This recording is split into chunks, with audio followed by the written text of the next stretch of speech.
Hey guys, welcome back to another episode of the Butterfly Effect podcast. Today we're going to be talking about a new game. It's a one-off, a bit different from what we usually do. Obviously, a lot of the time we cover choice-based games, but we're doing a walking simulator today, which is kind of in the same world a little bit, very story-driven. So the game in question is What Remains of Edith Finch.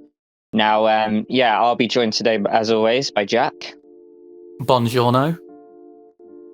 And Jack, just off the bat, tell me how you found out about this game.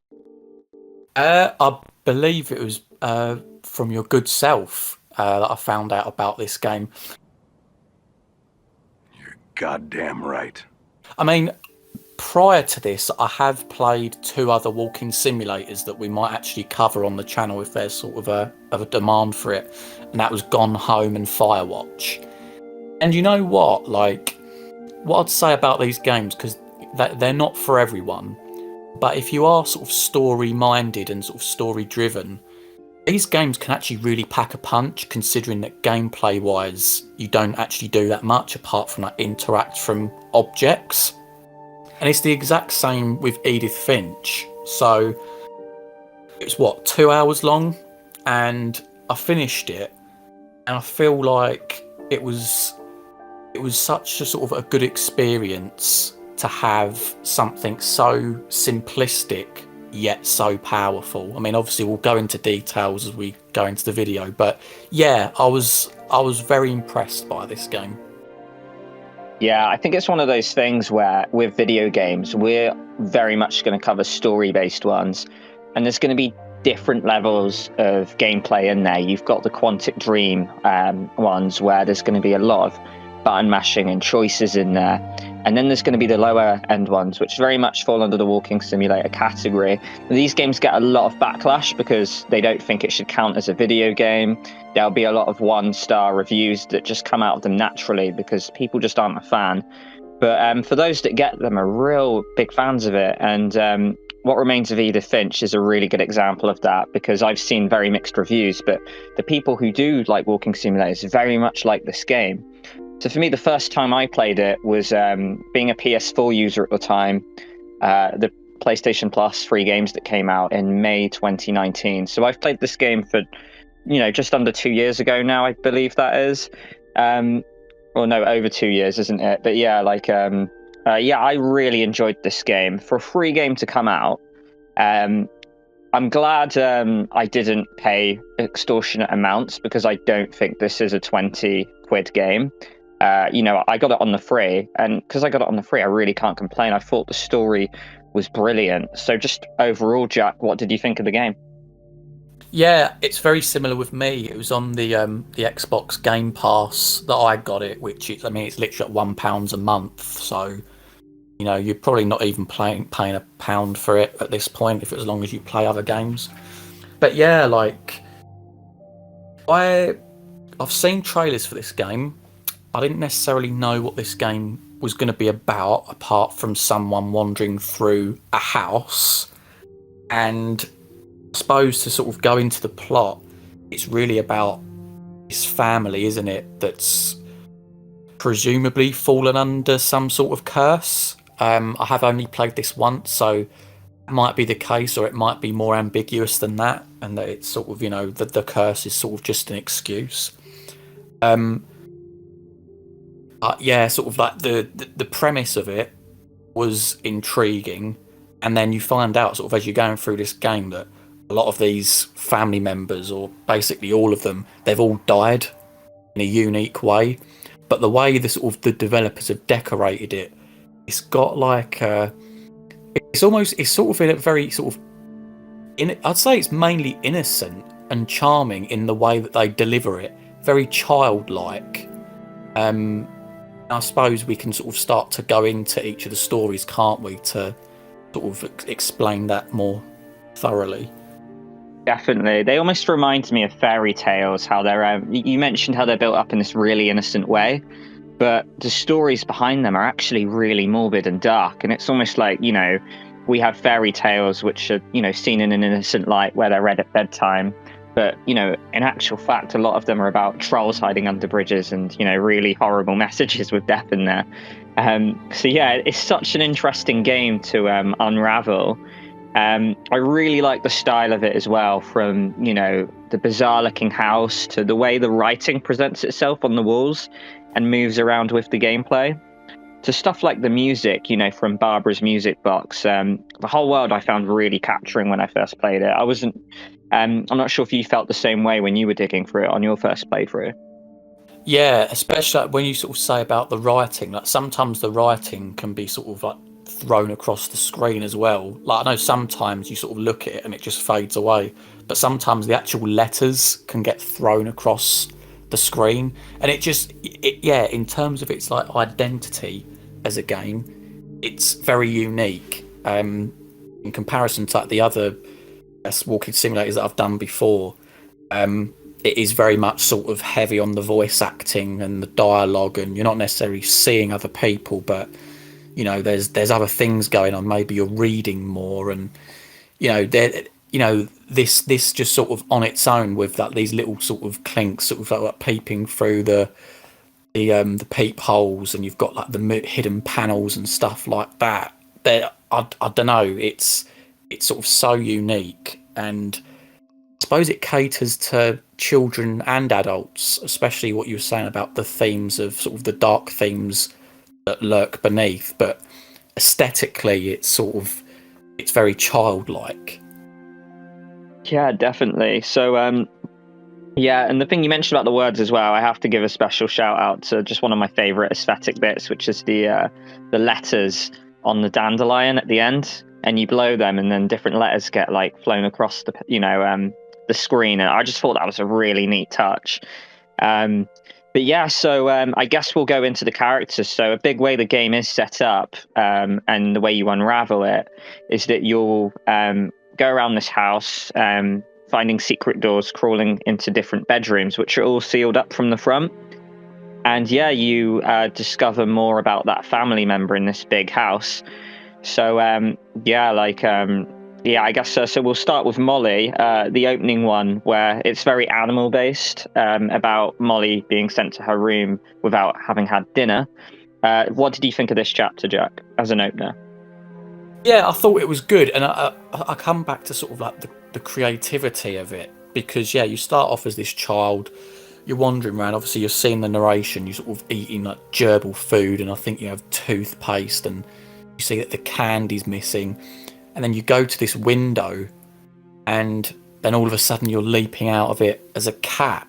It's just sort of like I think seen another video. I think the term's like magical realism. And like this is when it really goes into full flow. So like you're chasing after this bird as a cat, so you're like walking along branches, along sort of guttering and stuff, and then you capture the bird and you become this owl, and then you're hunting rabbits. And I think I don't know how I put this. Obviously you're starting off small, aren't you? You're starting off with a bird, and then it becomes a rabbit, and then it becomes isn't it you become a shark, right? And then you're like chasing after a seal, I think. And then you become a snake, and you're going after humans. So like that sense of darkness, and that it's slowly etching closer, and it sort of gets more and more bleak and sort of quite disturbing as you go on, which I think was a really nice touch in this story. Yeah, definitely. I think it's quite a strong way to open up the game, because the majority of it will be Edith walking through the house. But these different chapters, they're almost like little mini games in themselves. Not one of them really repeats. They're very different, which is really refreshing to see. But it also means some are hit and some are miss. So as much as I really like the Molly one, it's not in my top 3, I'd say, but it's nearly up there. It then goes to Odin's story, which, to be honest, to me is very forgettable, because apparently it's the shortest one. You complete it in 30 seconds just by going through a real news. So yeah, I don't have much to comment on this one. Yeah, and it's funny because there's the achievement for this game. It's like complete all stories. This was the one I actually missed. I actually missed it. Like I genuinely looked at the first slide, And I didn't know, there was no indication that to finish this story you had to hit the bumpers. So I sort of was moving the analog stick and nothing was happening, and I was like, oh well, that's obviously it. And it was only later on that I found out you had to hit the bumpers to like see all the sort of the different slides. But yeah, I think Odin, isn't he like the very first member of the Finch family or something, and he sort of, it's the background as to how they got to like the little island or whatever to set up the house. Oh yeah, you've reminded me what it is now, about the backstory to do with Norway.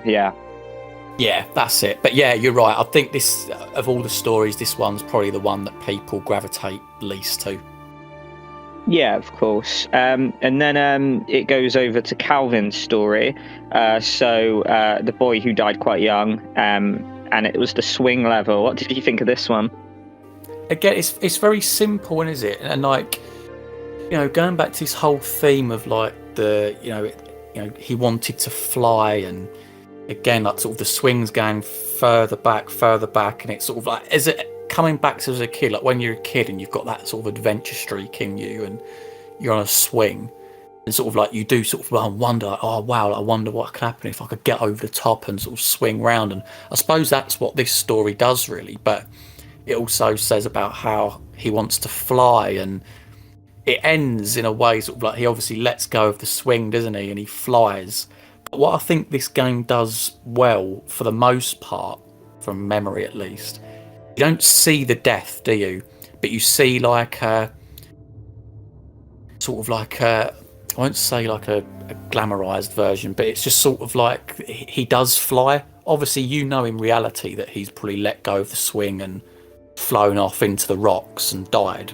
You know, you don't see that. You simply see him sort of fly off. So it's got this sort of, again, this sort of innocent and I suppose positive quality to it. Yeah, it very much leaves the death up to your imagination, even though you clearly know what's happened, whether that's Walter or Gregory's story. The same for this one here with Calvin. It's almost like if, you know, like you lose a pet when you're proper young and a parent tries to break it to you in like a really nice way so it doesn't crush you. And it almost feels like every story has that kind of innocent decor around it. But depending on how you look at it, you know, it might be that that's just a way to cover it up from what is actually a really dark, gruesome story. Yeah, Calvin's story is interesting, not top tier, but, you know, enjoyable. I quite like the art of it. It's just, you know, interesting with the swing and everything. But yeah, you move on after this one to Barbara's story. And do I believe this right? This might be your favourite one, or at least high up there for you, Jack. Yeah, I think this was the story where I think I first started to see the game. If you get what I mean, it is tough to describe, but the creativity sort of jumped out at me. And it's basically a story where I think Barbara, she's like this sort of Hollywood, like daughter of Hollywood or something, isn't she? She's famous and stuff, and she's got this sort of unique singing voice or scream that they keep going on about. But the story's told through like this comic book strip, and there are moments where like you're then dropped into the comic book strip and you're like playing as the character, sort of walking around and stuff. You got this sort of Pumpkin Man, I'll call him Pumpkin Man. Yeah, that's sort of narrating it, almost with this sort of like Tales from the Crypt voice. Maybe people in the UK will get that reference, but yeah, it's sort of like this sort of, you know, horrible, creepy voice. And yeah, I just thought it was, in terms of that pure imagination, I just thought, wow, like there's so much more to this game than what you'd expect going into it. So I think it probably sits second place for me, this one. What about you? Like, what were your thoughts on Barbara's story? I'm trying to think. I think it's second or third for sure. I don't know if I, prefer the other one that I'll mention later. But yeah, very good story. I'll start off first with the cons for me. So I think, you know, it can be very sort of laggy. Sometimes the gameplay can be a little jolty in this scene. And sometimes I think the audio doesn't quite connect that well. But I do like the variety of it, especially like you say with the comic strip where everything has like the black outline around it, where you go down into the basement where your boyfriend Rick scares you, and there's the Michael Myers Halloween theme playing. It's very interesting, and the horror does actually, it's not like Outlast levels of horror, but it does actually work in some ways when you chuck the body over the edge and then you go down the stairs and it's not there.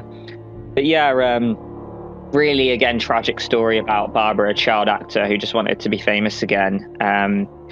And what I like as well is the decor from all the different rooms as well. Barbara, it's all Hollywood-esque with a makeup mirror versus, say, Calvin's room, which is all just kitted with, hanging stars and, space helmets. But yeah, this is a very strong story. A lot of effort put into this one. I really rate Barbara's story. So yeah, I guess it ties really nicely as well into the next one, which is Walter's story. And it's really dark if you think about it, because Walter witnesses the sister Barbara's death, and he's just this scarred child who was alone in the house, who just hid forever. And then, he goes into the basement and just lives the same day over, where there's this rumbling that happens every day, and you're just constantly eating tins of peaches. And while you're Edith and you're living in this house, you've got no idea that you've got this Uncle Walter who's living in your basement for decades, which is like a creepy, story in itself. Quite a short one, but really powerful, I thought. Jack, what did you think of the Walter story? Yeah, I did like it. Isn't this the one as well where they really drum home the fact that he was nervous to leave the basement because of the family curse, because he was aware that sort of, members of the family would ultimately die, and then he ends up leaving because he's sort of like, sod this, I need to go and live my life. And then he drops down, and then like he ends up on this like railway track, and then just like gets hit by a train. And that's the story. Yeah, he's scared of the rumbling for like decades, because he's in there for 40 years, I think it is. And he hears the rumbling and he's scared of it. He thinks it's the curse. And then it turns out he was just digging next to a train track. And that was all he was scared of for 4 years. And like you say, it leaves this very ambiguous ending, whether the curse is real or not. It never explains it. But this kind of almost leans in the favor of maybe they were just imagining it, and his fear put his life on hold for no apparent reason whatsoever, which I thought was really powerful and dark. Yeah, and I suppose the ambiguity lends the sort of the player to sort of make a choice for themselves, doesn't it? Is in terms of whether it was a curse or whether it's something that they fashioned for themselves and they're just, an unbelievably unfortunate family. We don't know. Yeah, of course, that's exactly it. And I think you just have to feel for Walter, because he's obviously seen his sister get, brutally murdered, I guess, and just hid in this room. And then he's just been hiding in a basement for ages. And the moment he stands up to his fears, he talks about whether, he doesn't mind if he lives a year, a month, or a week. And then, it turns out he lives in 10 seconds because, that's the end of his story. So there's almost like this is halfway through the game, and there's like a midpoint where you visit the different cemeteries. So what did you think of this little pause in the game, Jack? Again, nice pace changer. Obviously, you've been doing the stories, and while the stories have been great, I feel like if you just endlessly sort of churn out these stories, then you might lose some of them. So I think this is a welcome break. And in terms of the aesthetic, house alone, it's a very strange looking house. It just sort of continues upwards, doesn't it? But then you've got this whole cemetery sequence, and you've got pets. You've got like a pet cemetery as well, haven't you, for all the pets that they've had over the years. And it just really emphasizes the amount of lives that have been lost, be it due to a curse or not. And you really sort of see at this point, like, wow, like they're really sort of pushing the darkness here, and you sort of start to realise what you're playing as a game.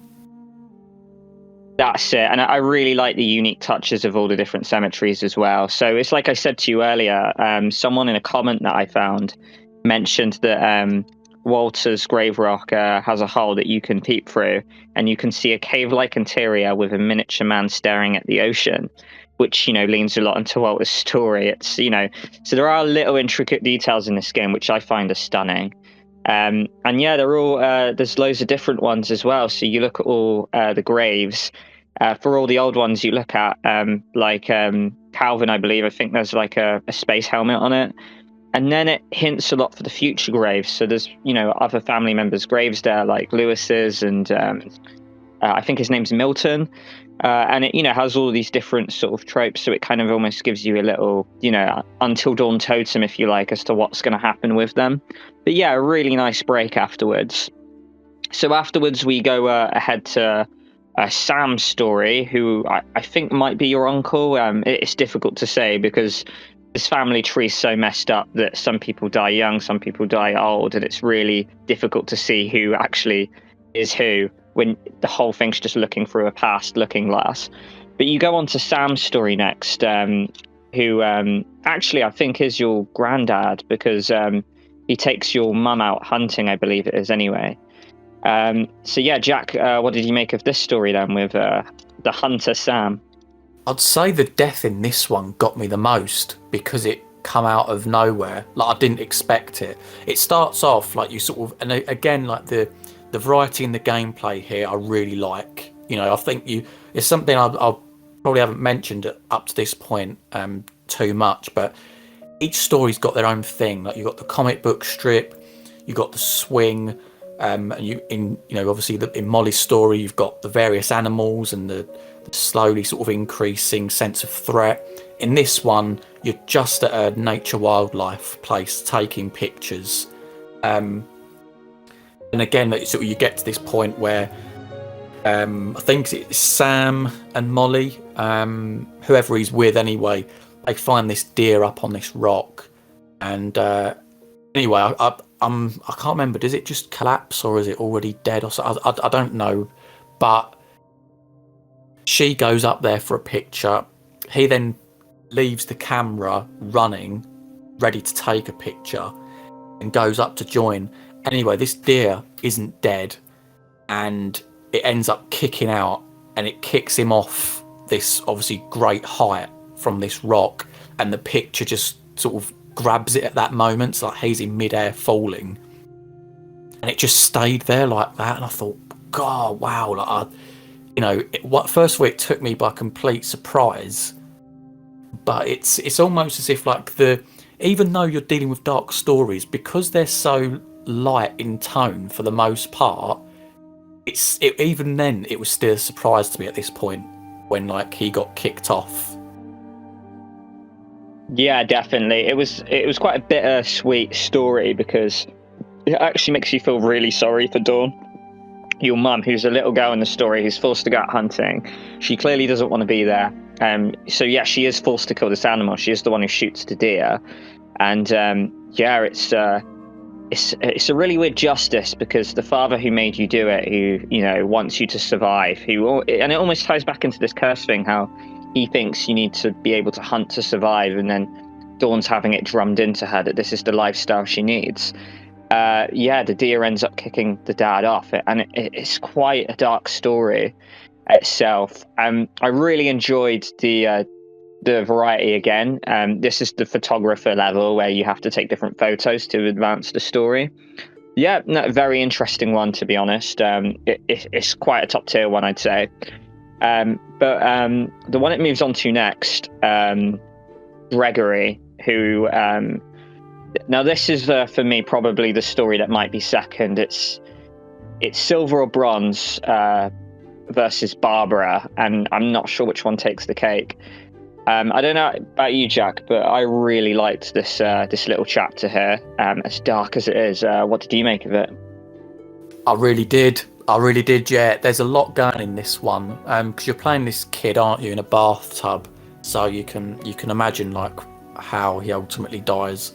But it's done in such like a fantastical way that it makes it worse in a weird way, because you're not seeing what happens, but in a way it makes it worse because it leaves you to your imagination. But you got the like these sort of toys. I think you got like a frog and a duck. You got like little sort of like the Gregory, sort of like the little letters on the side of the bath, and I'm pretty sure in this one you have like this sort of classical music that's playing, and I don't know, it was just very immersive. You have the mum that comes on, like sort of turn the taps off, and then you ultimately put the taps back on again, and then next thing you know, you're thrust into sort of the frog, and you can sort of see the perspective in the bath of the frog. You're sort of going around seeing all the different toys and things, but you ultimately get sort of sucked down the plug hole, and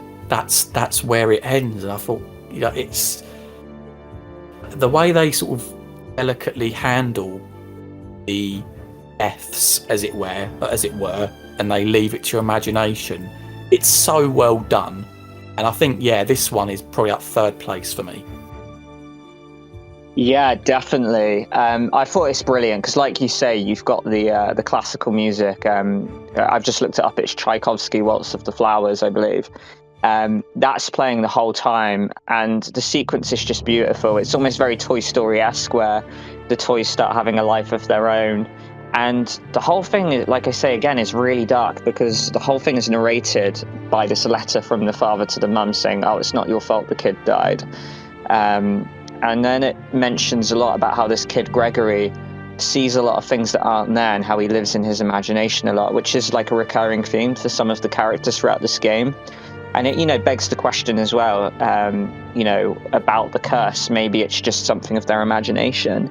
But yeah, I thought this, this little chapter very interesting, especially as it just expands. It starts off, like you say, in the bathtub where you're just jumping around and, like unlocking more toys to get higher. And then it ends up being this thing where you're underwater and you're imagining life under there. And a really interesting way to dress up this, what is practically a very traumatic thing in a baby's death, getting drowned in a bathtub. It's very dark, but very powerful. So next we've got Gus's story, so the kid in a mohawk. Very brief. You're flying a kite. What did you make of this story, Jack? I think in terms of, this is probably like one of the lower tier. I mean, they're all good stories, but it's probably one of the lower tier ones for me.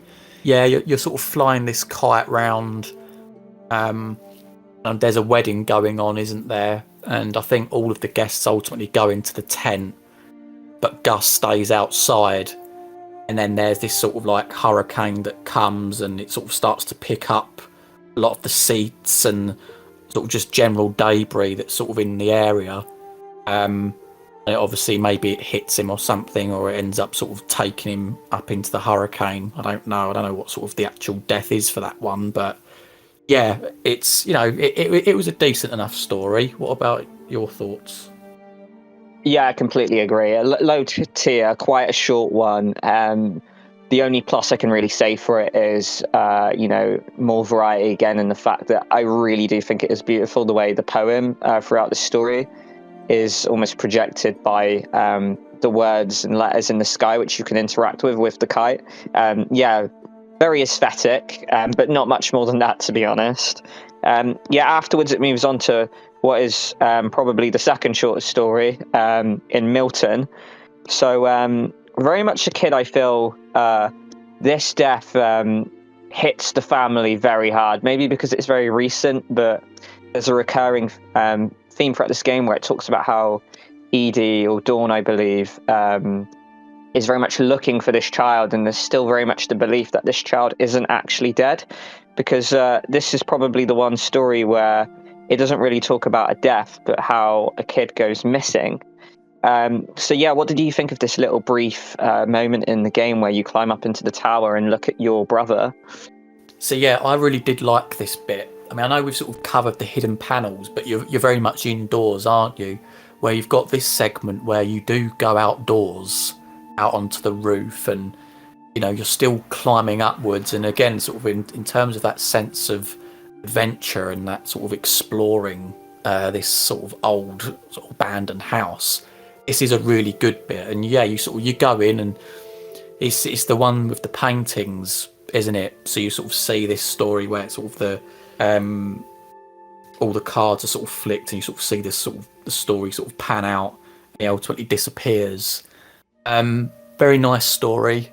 Again, I think this one, where what makes it unique is what you've said already, like the sense of mystery, like we don't actually know what's happened to him. Yeah, of course. So, yeah, like you say, you go through the flip book and it depicts him as painting his own doorway and then kind of bowing before leaving, which is a very nice nod to him because clearly this kid's obsessed with, like, I think it's magic, I believe. I think there's a very big magic theme throughout this his room. So yeah, it's very interesting. It's almost like we don't know what's happened to him, so we're gonna make another nice fairy tale-esque ending, and this is how he went. But like I say, he actually still might be alive. There's no confirmed ending to this one. So yeah, just a very interesting little tiny chapter we have there. So then we move on to Lewis, Jack. Now personally, it's the second to last story, I believe, the penultimate one. It talks about your brother Lewis. Are you the same as me in saying that this is my favourite chapter of the game? Yes. Yeah. Yes, to go into it. Why is that then? God, wow, there's so many things. I think that, I mean, obviously it covers this story, Lewis. He's working some sort of like factory, isn't he? And very mundane, very monotonous job. He's got like sort of a guillotine. He's cutting the heads off the fish, moving it on. Sort of very basic thing. And I suppose, like, you know, sort of it, as it's sort of covered already, they're very rich in imagination, these children. And it's no different with Lewis, who sort of imagines that, you know, ultimately life's got to go better for him, and that maybe he sort of goes somewhere else. Because I think, no, sorry, he's talking to his therapist, isn't he? And yeah, he sort of has to go to this place where, like, he's the king, and you sort of, you know, you start off and, like, you're still cutting the fish, like, which is really good, like, that you can combine the two things in the story. But you're playing as this king, and you actually get choices in this as well, which I quite like. I think one of the choices, like, do you want it to be a beautiful prince or a handsome queen or something like that? And you can, like, direct the little ship that he's on to go elsewhere. But it ultimately comes to this sequence, and obviously by this point you know that it's going to end in a death. And there's such a level of, I can't think of the word for it, but that you're walking towards sort of the queen and the crowd's cheering, but you know that it's going to be a bad end. So you're walking up there, you think, you know, it's going to be about to put the crown on, but then in, like, sort of as a parallel to what he's been doing as his job, you then have this sequence where he bows his head down and then has his head cut off, like obviously the fish that he was working with. And it's just this, you know it's going to end badly, but you've still got, like, this hope and this level of sort of uplifting spirit when he's walking through, the music's playing, everyone's cheering you and stuff. And it's just, yeah, like, obviously a very tragic story. I think this is the one perhaps they gave the most love to. Maybe it was because it was towards the end, I don't know. But yeah, I have sort of very high opinions of this story. Is there anything that I've missed that, you know, maybe you could add on that? Yeah, possibly. I mean, what I will say is that the 3 people I know who've played this game, including myself, rate this as their favourite chapter. And I think there's so many reasons why. I think, you know, firstly, from the narration standpoint, how the whole story is told through Lewis's counsellor writing a condolence letter to the mother, Dawn, about Lewis, how he did all these therapy sessions. One thing that I think really is, you know, a factor to why I like this chapter so much is probably from a personal point of view about how relevant it is, in the sense that I played this game a year after graduating university. And Lewis's story is very much about someone who graduated from a college, has come home, and for the first time, I guess, his life lacks structure. And he's almost dealing with, like, you know, how harsh life is. So he loses himself, you know, in his imagination. And, you know, he's clearly, his room and style is very kitted up with bongs and marijuana leaves. So this guy's clearly miserable post-university, which, you know, is a lot of is a big deal with what students actually do go through when they come back home and they don't have that structure and they get chucked out into the real world for the first time. So yeah, very hard-hitting story, as, you know, I'm very much in the same boat, but never to this extent. Like you mentioned, I thought the gameplay was absolutely brilliant. The multitasking with working in the cannery while living in your imagination, while you have to cut the fish heads, but, you know, that actually has a part of the game as well. So he almost sort of sees his work as a video game, just to make his life a little less mundane. And then, the narrator, who, in my opinion, sounds very much like Mina in Last Stop, which Annapurna Interactive, you know, published both games, Last Stop and Edith Finch. But yeah, like, and then towards the end, very dark ending, how he clearly loses himself in this world that he's created in his imagination so much that he wants to be in that instead. And the only way to do that is to leave the current world. And he clearly beheads himself in the cannery. And the whole story is so beautifully written, yet so dark as they all are. But yeah, I just thought it was absolutely fantastic. One of the best stories in the game for sure. Yeah, loved it. Then I guess it goes on to Edith's story, where I guess it's the final chapter, just about how she leaves the house. What did you make of this one? Or unless you have any more points to follow on about Lewis, feel free to mention those as well. Yeah, I mean, I suppose quickly, I suppose all of the stories, but especially Lewis's, I think it really is a tribute to, like, how much you can get. I mean, how long is that sequence? It can't be any more than maybe 5 minutes. How much emotion you can get from the player and how much relatability you can get. You know, we sort of criticise these other games where there's not enough relatability. The story just doesn't really pull you in. And I suppose, like Lewis's, it really is a tribute sort of to the writers and the developers to create something that's so hard-hitting in such a short amount of time, which, again, you could magnify that to the whole game in itself, really. So yeah, I suppose that was my final point on Lewis's. In terms of Edith's, yeah, because like, you find out that you essentially abandon the grandmother, don't you? You go off with the mum. And, me personally, I don't know if this is sort of something that I missed, but I genuinely thought that I was playing as Edith Finch throughout the game. Mainly because obviously she's narrating it. And I think, of course, obviously the title is What Remains of Edith Finch. So you think, like, when someone in your family dies, you know, you go there, sort of thing, to see what belongings and that, you know, sort of you can sort of sort out and work out what you want to take. So the whole twist at the end, that she fell pregnant and she actually sort of succumbed to this, you know, quote unquote family curse as well, was a bit of a twist for me. And I suppose it's fitting as well, because obviously she's a member of the family. Like, you know, if you're going to carry on this whole narrative that each of them die, then I suppose she has to.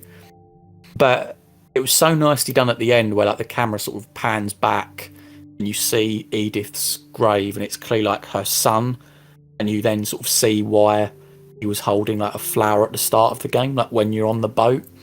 I just thought, you know, as a twist goes, it's not absolutely groundbreaking, but it was just a nice little sense of misdirection at the end that it was sort of welcome on my part. Was it the same for you, or? Yeah, definitely. So I kind of clocked on early on what the twist could have been. So when you finish Walter's story, she does mention something along the lines of, and all that's left is me, or you as well. So, you know, clearly she's narrating to another member of the family, and you're wondering who this is. Then later on, it reveals that she's pregnant. So you just sort of think she's going through the house pregnant, you know, maybe giving the family one last glimpse before she gives birth to her kid. And then, yeah, obviously at the end, you realize that you're playing as the son, and the whole game's almost like a recap, I guess, maybe. Yeah, quite a welcome twist. I've seen a lot of backlash reviews of the ending about how it doesn't make sense, how it's far-fetched, but I don't know, not a groundbreaking twist, but one that very much was fitting to the game. So yeah, I don't really have any complaints with it. It's not a game that, probably had the ambition to completely wow us with the ending. I think it was more about the story and the journey anyway. So yeah, I think, I just was very much one of those players that appreciated that alone, and I didn't really need like an absolute groundbreaking ending. But yeah, one of the points that you mentioned to when you first finished the game is you mentioned how much you liked the touch with the credits. So yeah, I was hoping you'd elaborate on that. Yeah, so again, like it just goes to show like the amount of effort and love that sort of the developers are putting in, but like you're then starting to see the developers, they've clearly got pictures of themselves as children. And again, obviously that ties in because this whole, well, I suppose there are, it's not all about children, but I think, it's the basis of the game, it follows sort of like the tragedy of sort of these children's deaths, albeit there's a couple of adult ones in there as well. But yeah, just sort of again that symmetry. They didn't have to do that. They could have just had a black screen and white credits rolling down, but they didn't. They almost sort of merged their world as sort of when they were children into the world of Edith Finch, and I just thought it was sort of a very appropriate and sort of a very touching way as to how to wrap up the whole thing in general. Yeah, I definitely agree with that. So one thing I wanted to mention, we've very much praised the game. Were there any big negatives in there for you that stops this game from getting an absolute 10 out of 10 for you, Jack? I honestly can't think of anything. I mean, I'm not going to sit here and give it a 10 out of 10. I'm trying to go back. I mean, what I would say is that maybe this is a case on me, really. Maybe I should have paid more attention to the narration as I was walking through the house. Maybe they could have stripped it back a little bit when you're walking through the house, because I felt like I was a bit overwhelmed. Because it's such a busy house, isn't it? There's pots and pans and books. There's piles of things everywhere. So I was sort of looking through them. I wasn't necessarily paying attention to the narration all the time. Obviously, I was in like the little stories. But when wandering through the house, like the whole detail that you picked out about, her being pregnant and all these other things that sort of are crucial to the ending. Like I didn't get that at all. So maybe they could have stripped back on the narration, like as you're walking through the house a little bit, but equally that could be on me as well. So I find it difficult to criticise the game. Really, you know what you're getting. It's 2 hours. It's a walking simulator, and they do very well in terms of the hard-hitting tragedy of this family and how it all sort of pans out. Yeah, definitely. Yeah, I'd have to completely agree with that. There are some flaws in some areas about, the game engine, isn't the best. So there are, it doesn't run as smooth as you'd want it to. There are some audio and narration issues at times. But yeah, to be honest, a very enjoyable experience. I think it's, as we've mentioned with The Last Stop, for example, it's very difficult to give a game of this caliber and genre an absolute perfect score when, you want to compare them to other games that aren't hitting those exact grades. But honestly, Edith Finch, I completely recommend it. If you're someone who doesn't really care for gameplay and you just want a nice, relaxing experience, even if you've got maybe like a friend who's not into video games because they think it's all going to be about skill or action-based shooting, a game like Edith Finch is a really interesting game to show that person, to show that all video games don't have to be like that. Some games are pretty much just like, interactive movies you just walk through, and, just press a few of the buttons along the way. I was very welcome to that, and Edith Finch, although very similar to Firewatch and Gone Home. I'm unsure which one my favorite one is, but it's definitely top tier for walking simulators.